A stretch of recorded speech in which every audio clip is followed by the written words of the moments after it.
Hey, it's Regina again from Expert Office.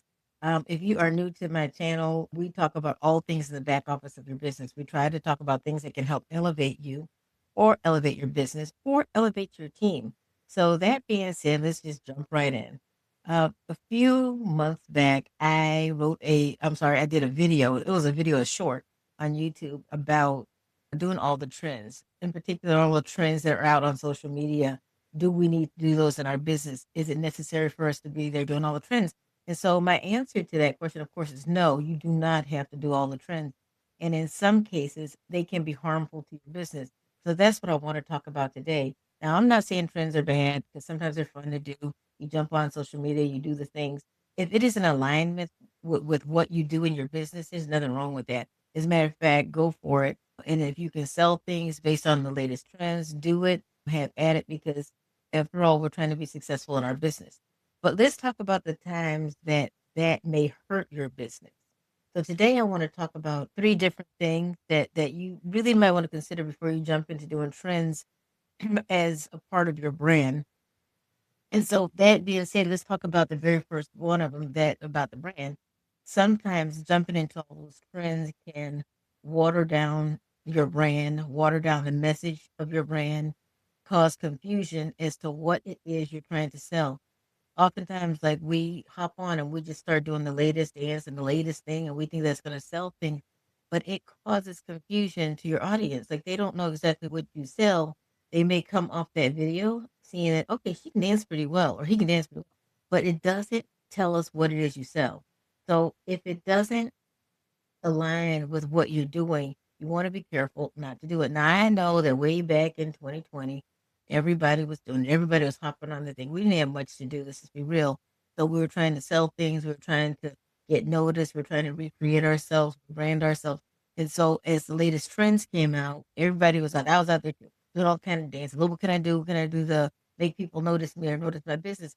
But in reality, I wasn't being known for what it for the business I do, for the service I provide.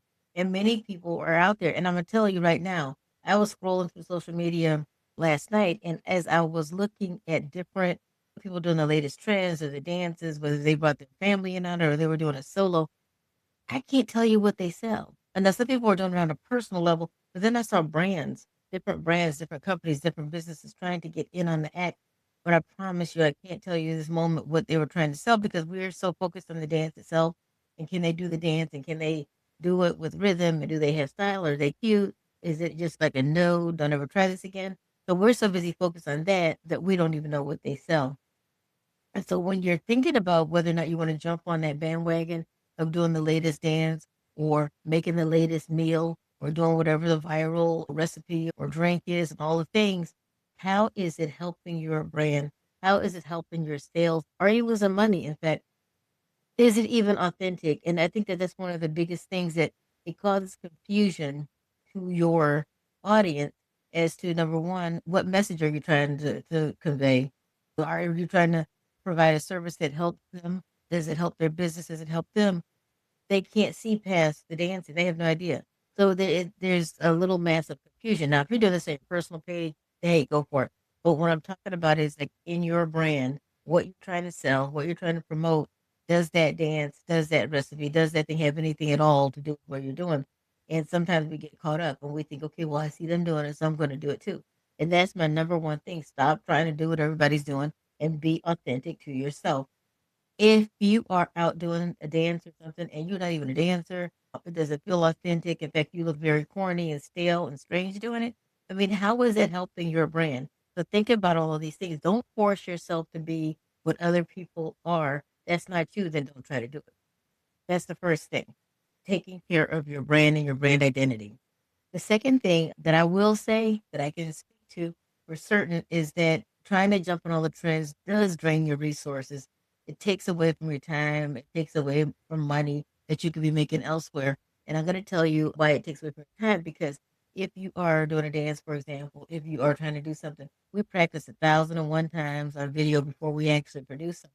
In particular, something like that, like a dance or a trend, because you want to be on the money, because you want to do it correctly, because you want everyone to see you. So you take extra caution and care to make sure that it's just so. So how many takes do you have to do? How many times do you have to practice? How many hours are put in to producing a 45-second video or a 1 minute video or even a 30 second in some cases video? How much time does it take?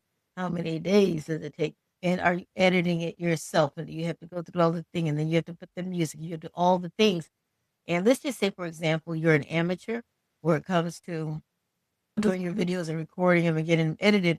You can spend hours trying to make it just right. How much time is that taking away from what you're trying to do to produce a video that doesn't represent what you sell, to produce a video that is not even on brand with what you do, to produce a video that just does not seem authentic because you seem like you're forcing yourself to do it. So those are the things that you want to definitely focus on and think about. If there is no money coming in, if I am producing video after video and people don't know what I sell, people don't know what I provide, it's wasted time, resources, and money because number one, nothing's coming in. If I am doing a video and it doesn't convert to anything, if it doesn't provide knowledge or information to my audience, if it's not making money for me, why are you doing it? You need to convey a message. And so if all of this is, if none of these things are true, if it's not happening for you, then why are you doing the video? So I think that at this point, people want to see something authentic. They want to hear from you. They want to see what it is you sell. They want to see what it is you do. What can you provide? How can you help me with what I'm doing? And to be quite frank, watching you do a dance, watching you cook a recipe, there's nothing to help me as a person. How are you benefiting? How is your business benefiting? What is the return on your investment of time that you put into doing those videos? And these are critical things to think about. It just seems so much fun. I want to do this and I want to jump on this and I want to do and but I have seen different ads done on social media and I'm like, well, I want to do that too. I want to make expert office like look, look like that, and I want to be stepping out of the camera and all these things. That's nice. And if I could do it real quickly, I will do it. But if I don't have that kind of time to sit and do that, the latest trend. So again, I'm glad I said that because it's not always just on social media. Sometimes it's in advertisements, it's in still things, it's in still shots, it's in flyers. Like, how am I trying to brand myself? Am I just trying to be the latest gimmick? Am I trying to be cute? Am I trying to be funny? If all of that is on brand with who I am, no problem. But if it's not, why am I trying to get an audience one way and I'm not going to be able to keep them because that's not who I am? So think about that because that's like really key. How you get somebody, they want you to maintain that. And if you can't maintain that level, they're going to just go to someone else. And then the last thing I want to talk about in this arena is the audience. Sometimes when you jump on all the trends, this is true for me. I don't know if it's true for you. When I start seeing people doing the same dance, I'm scrolling, oh my gosh, this dance again. Oh my gosh, this song again. Oh, and then I notice that people jump in the trend like when it's chorus of the way over, they're trying to get in on the tail end of it. And by that time, the audience is tired. They're fatigued. They don't want to see that anymore. So here comes another person trying to do something else, trying to put their own twist on it, but their twist isn't landing and it's just not fun. So don't fall into that kind of trap in what you're trying to do, the same thing that you see everybody else doing, and then it's going on and it's going on, and it's like, okay, people aren't even doing that anymore, and you bust out with your video because, oh, I just did this latest trend. Well, that was the latest trend like 3 weeks ago. You're late to party number one, and number two, it's not authentic. This is not what you're known for, and it's not believable. And honestly, people get tired of the same old, same old, same old. And my message there is to be you, number one, bring something fresh to the table, too, and you be the trendsetter instead of trying to follow the trends. How about that? So imagine if you would set the trends, if you would come out the gate being your authentic self, if you would be something that people looked up to admire, to possibly imitate, because what you're doing is that great. So let's shift from that mindset that I have to do what everyone else is doing, and let's shift to a mindset that I am going to lead this journey. I am going to lead this. I'm going to be a trailblazer. I'm going to make people see me because I am that great or I am that person. So think about it that way, and let's try to move towards that. So that is the thing I wanted to really talk about today. Us being authentic and us being being consistent and being our authentic selves. So that being said, if you have questions or if you have thoughts, please leave them in the comments. I think this is a good topic that's up for discussion, whether or not this can be helpful to your business or if it can hurt your business. And for those of you that it has been helpful for, let me know. For those of you that it's been a time drain, let me know that too.